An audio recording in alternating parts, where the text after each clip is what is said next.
اعوذ باللہ من الشیطان الرجیم، بسم اللہ الرحمن الرحیم۔ دزارہ چینل کے معزز ناظرین، السلام علیکم ورحمۃ اللہ وبرکاتہ۔ ناظرین محترم، آج ہمارا سبق ہے میڈک، یعنی جس کا ہیڈ لائن میڈک ہے، تو ہم میڈک کے بارے میں پڑھیں گے، جسے بینگ بھی کہتے ہیں۔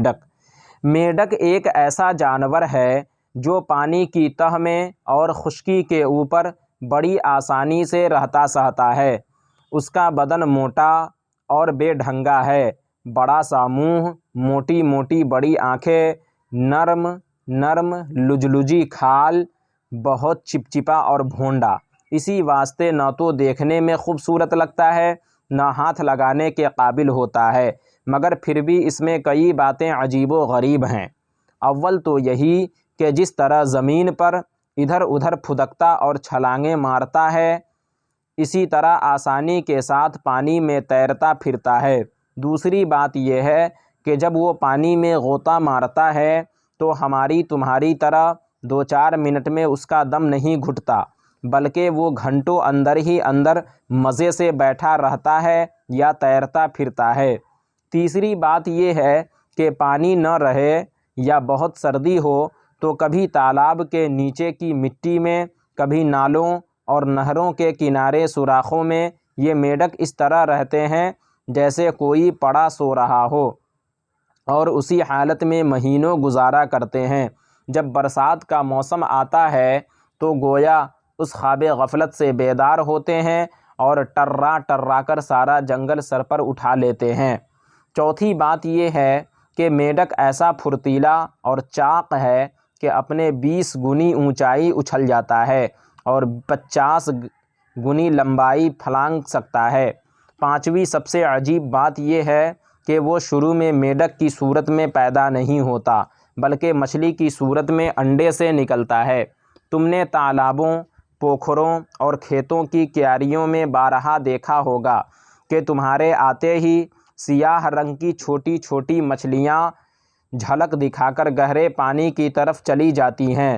وہ اصل میں میڈکوں کے بچے ہوتے ہیں۔ تھوڑے دنوں کے بعد ان کا دھڑ موٹا ہونے لگتا ہے، پھر آہستہ آہستہ پچھلی ٹانگیں اور ہاتھ نظر آنے لگتے ہیں۔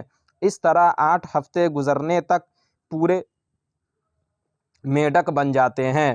میڈک کیڑے مکوڑے اور مچھروں کا شکار کر کے کھاتے ہیں، اس لیے ان کا گھر میں ہونا بہت مفید ہے، مگر خرابی یہ ہے کہ خود وہ سانپوں کی مزیدار خوراک ہیں۔ سانپ ان کی تلاش میں رہتے ہیں، لہٰذا جب گھروں میں میڈک بہت ہوں تو بڑا خیال رکھنا چاہیے کہ کہیں سانپ ادھر ادھر نہ ہوں۔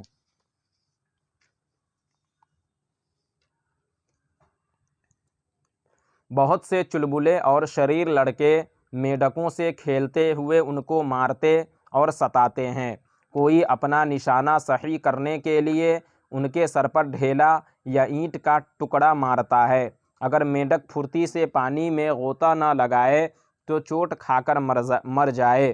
بعض لڑکے زمین پر چلتے ہوئے میڈک کو چھری سے مار مار کر اپنا جی بہلاتے ہیں، اور بعض پیروں سے ٹھوکر مارتے ہیں۔ بچوں، سنو اور دھیان سے سنو، بے قصور میڈکوں کو ستانا یا زخمی کرنا یا جان سے مارنا بے رحمی کا کام اور شرعاً گناہ ہے۔ اس قسم کے لڑکے بڑے چھچھوڑے اور نالائق ہیں۔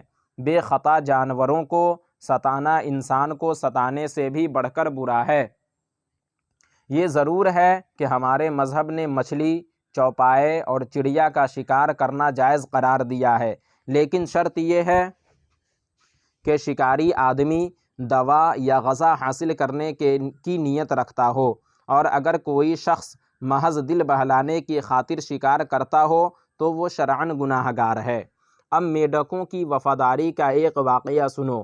بابل کے کفاروں نے حضرت ابراہیم علیہ السلام کو ختم کرنے کے لیے ایک بہت بڑا آتش کدہ تیار کر کے اس میں آگ جلائی، تو اس موقع پر میڈک اپنے منہ میں پانی لے کر پہنچے اور آگ پر چھڑکنے لگے تاکہ وہ بجھ جائے۔ یہ ظاہر بات ہے کہ میڈکوں کے چند قطرے پانی ڈالنے سے ہرگز وہ آگ بجھ نہیں سکتی، مگر انہوں نے اپنی سکت بھر کوشش کر کے یہ ثابت کر دیا کہ میڈک ایک پیغمبر کے وفادار اور طرفدار ہیں، اسی لیے حضور اقدس صلی اللہ علیہ وسلم نے کے صحابی حضرت انس رضی اللہ عنہ نے فرمایا ہے کہ میڈکوں کو جان سے نہ مارو، کیونکہ وہ حضرت ابراہیم کی آگ پر پانی چھڑکتے تھے۔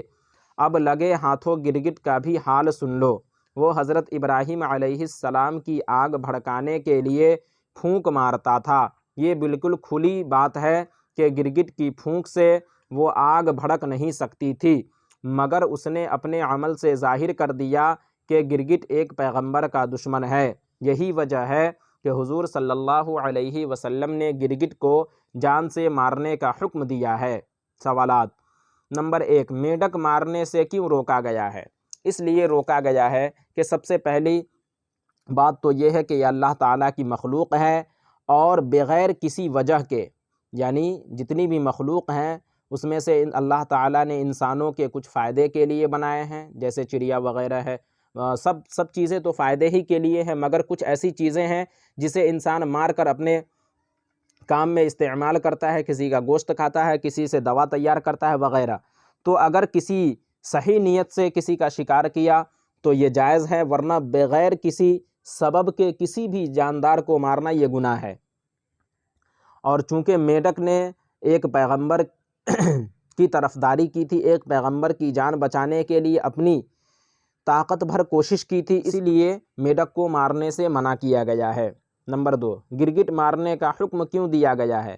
کیونکہ اس نے حضرت ابراہیم علیہ السلام کو جب آگ میں ڈالا گیا تھا تو اس آگ میں پھونک مارنے کی کوشش کی تھی تاکہ وہ آگ بھڑک جائے اور حضرت ابراہیم علیہ السلام جل جائے، اسی وجہ سے گرگٹ مارنے کا حکم دیا گیا ہے۔